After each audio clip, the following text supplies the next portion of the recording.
Hello friends, welcome to YouTube channel of MIT Academies. Trigonometric table class 10th। Trigonometric table class 10th के अंदर बहुत ही important table मानी जाती है। Trigonometry के अंदर जो क्वेश्चन आते हैं उनको सॉल्व करने के लिए ये टेबल बहुत ही हेल्पफुल होती है। इस टेबल को बनाने का बहुत ही इजी और शॉर्ट तरीका मैं आपको बताने वाला हूँ, ताकि आप इस टेबल को कोई भी मिस्टेक किए बिना एकदम एग्जैक्ट सही तरीके से बना सके। तो चलिए बिना देर किए शुरू करते हैं। कुछ इस तरीके से टेबल बनती है ये, जिसमें फर्स्ट कॉलम के अंदर ट्रिग्नोमेट्रिक रेशियोज लिखे हुए हैं, sine theta, cos theta, tan theta, cosec theta, sec theta और कॉट थीटा। फर्स्ट रो के अंदर स्पेसिफिक एंगल्स जो होते हैं जिनके लिए इनकी वैल्यू होगी वो लिखे हुए हैं, 0 degree, 30 degree, 45 degree, 60 degree and 90 degree. सबसे पहले साइन थीटा रेशियो लिखा हुआ है। साइन थीटा की वैल्यू हम सबसे पहले फाइंड करेंगे, और साइन थीटा की वैल्यू ही सबसे ज्यादा इंपॉर्टेंट होती है, क्योंकि उसके बाद ही बाकी की जो वैल्यूज होगी वो हम फाइंड कर सकेंगे उसकी हेल्प से ही। तो सबसे पहले साइन थीटा की वैल्यू हमको फाइंड करनी है। तो साइन थीटा के लिए, माना एक दूध वाला किसी गली में दूध देने जाता है, उस गली में 5 घरों में वो दूध देने जाता है। मानो सबसे पहले घर पे गया वो, और वो घर बंद था, तो वहां पे उसने दूध नहीं दिया, मीन्स 0 किलो दूध दिया। दूसरे घर पे गया, वहां पे उसने 5 किलो दूध दिया, 5 किलो 1/4। तीसरे घर पे गया, वहां पर उसने आधा किलो दूध दिया, यानी 1/2। चौथे घर पर गया, वहां पर उसने पौने किलो दूध दिया, यानी 3/4। और पांचवें घर पे गया, वहां पे उसने पूरा 1 किलो दूध दिया। ठीक है, फिर वो उस गली में से चला गया।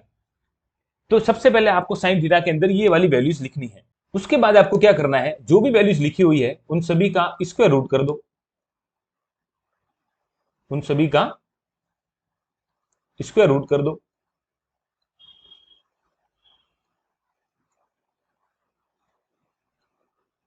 स्क्वायर रूट, और स्क्वायर रूट करने के बाद क्या वैल्यू आती है, 0 का स्क्वायर रूट 0 होगा, 1/4 का स्क्वायर रूट क्या होगा, 1 का तो 1 ही रहेगा, और 4 का हो जाएगा 2। ये 1/2 वैल्यू आ गई। 1/2 का स्क्वायर रूट 1 का 1 होगा, और 2 का स्क्वायर रूट 2। इसको सॉल्व नहीं करना है, इसको स्क्वायर रूट 2 के अंदर ही रखना है, जिसका परफेक्ट स्क्वायर रूट बनता है वही लिखना है। स्क्वायर रूट ऑफ 3/4, 3 का स्क्वायर रूट 3 रखना है, और 4 का हो जाएगा 2, और 1 का स्क्वायर रूट हो जाएगा 1।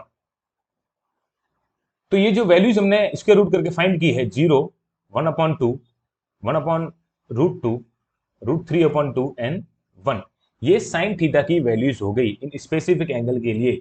मींस साइन थीटा यहाँ पे लिखा हुआ है, और फर्स्ट यहाँ पे 0 डिग्री लिखा हुआ है कॉलम के अंदर।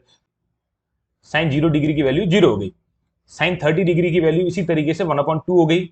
साइन 45 डिग्री की वैल्यू इसी तरीके से 1/√2 हो गई। साइन 60 डिग्री हो गया √3/2, एंड साइन 90 डिग्री हो गया 1। तो साइन की वैल्यू फाइंड करने के लिए ये तरीका है। अब इसके बाद बाकी वैल्यू बहुत ही इजीली तरीके से आ जाएगी। ठीक, मैं पहले एक बार इन सभी साइन की वैल्यू को सही से लिख देता हूं।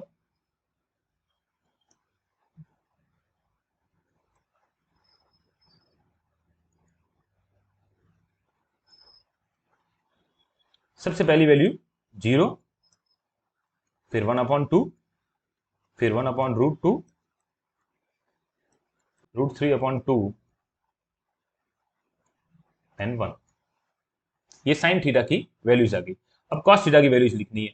कॉस थीटा की वैल्यूज लिखना बहुत ही इजी है। जितनी भी आपने साइन थीटा की वैल्यूज फाइंड की है उसको रिवर्स ऑर्डर में लिख दो। मींस पीछे से शुरू करो, साइन 90 डिग्री से शुरू करेंगे। ठीक है, सबसे पहली वैल्यू 1 लिखी हुई है, वो हम यहाँ 0 डिग्री के लिए लिख देंगे, कॉस के अंदर 1। फिर √3/2 लिखा हुआ है, √3/2 लिख देंगे।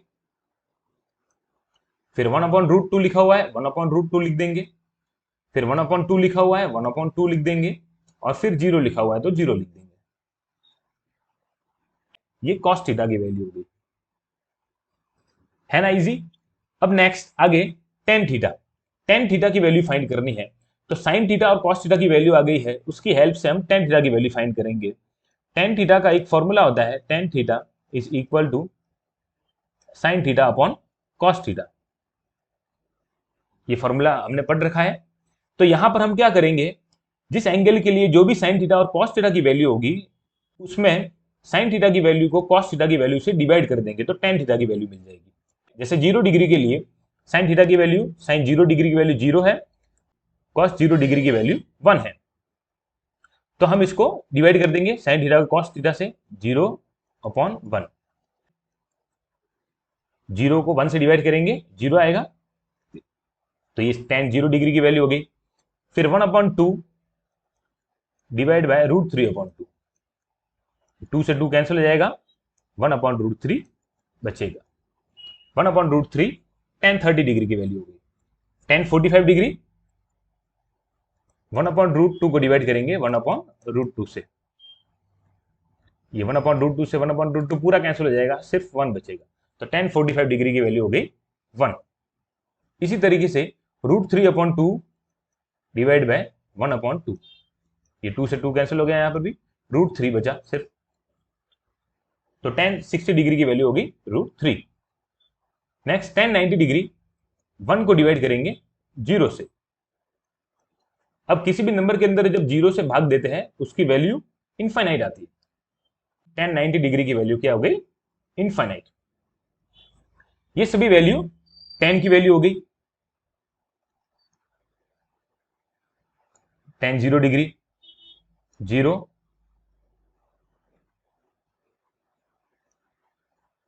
tan 30 degree 1/√3, tan 45 degree 1, tan 60 degree √3 and tan 90 degree infinite.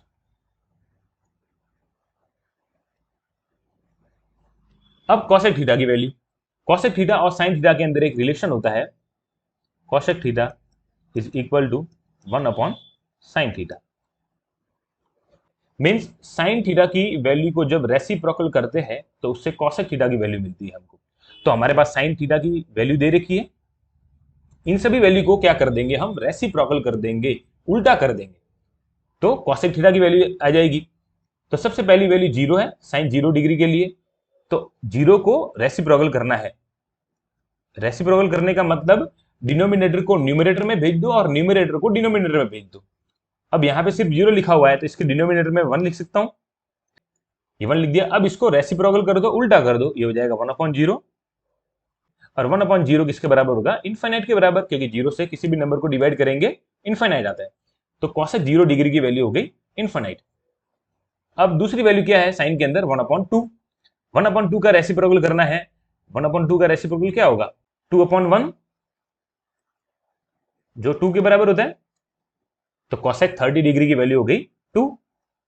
Next sin 45 degree की वैल्यू 1/√2 है, इसका रेसिप्रोकल करेंगे 1/√2, ये हो जाएगा √2/1, जो कि √2 के बराबर होता है, यानी cosec 45 डिग्री की वैल्यू हो गई √2। नेक्स्ट sin 60 डिग्री की वैल्यू √3/2, ये √3/2, इसका रेसिप्रोकल करोगे 2/√3, ये cosec 60 डिग्री की वैल्यू हो गई। फिर लास्ट में sin 90 डिग्री लिखा हुआ है 1, 1 का रेसिप्रोकल क्या होता है, 1 ही होता है, ये cosec की वैल्यू हो गई, है ना इजी। इसको एक बार सही से लिख देता हूं, cosec 0 degree infinite, cosec 30 degree 2, cosec 45 degree √2,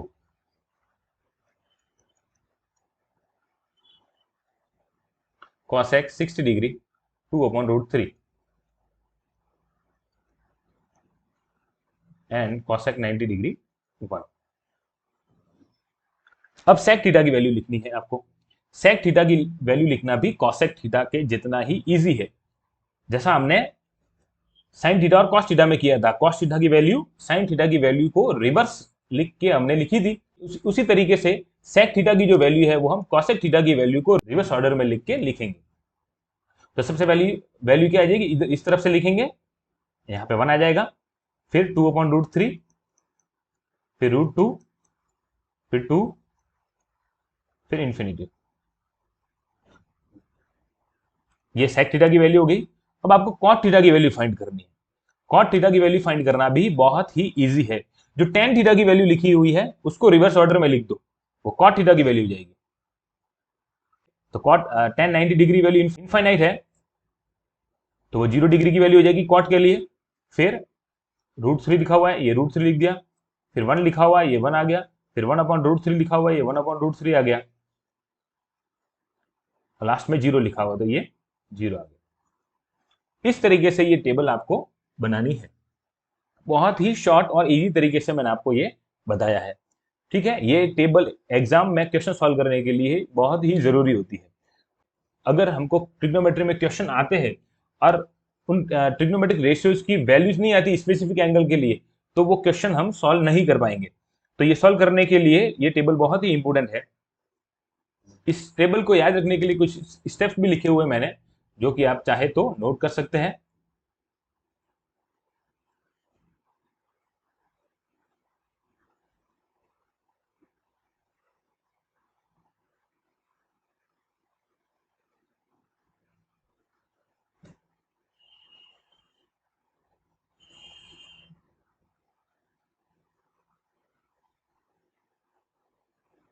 अब example first, find the value of sine 45 degree cos 45 degree minus sine 90 degree cos 60 degree.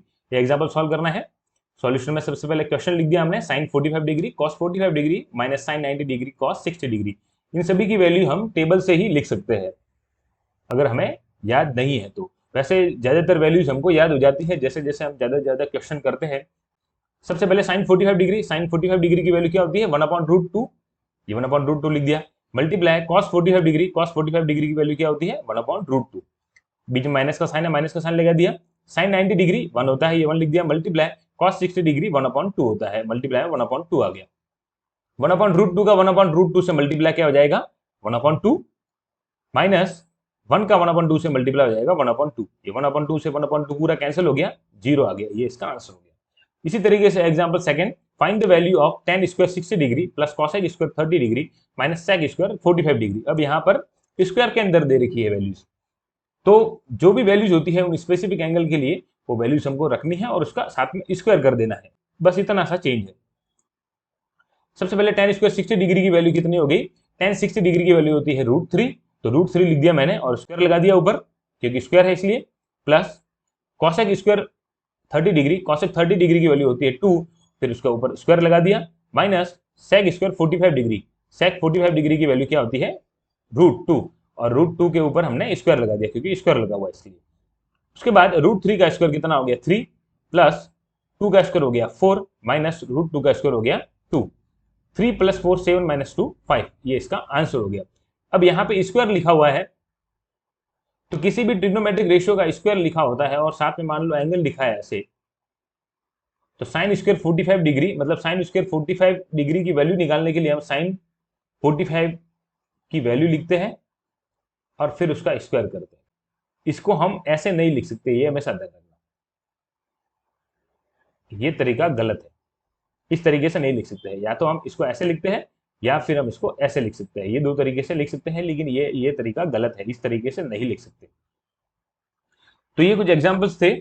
I hope कि आपको ये टेबल समझ में आई होगी और आपके लिए हेल्पफुल होगी। Thank you so much.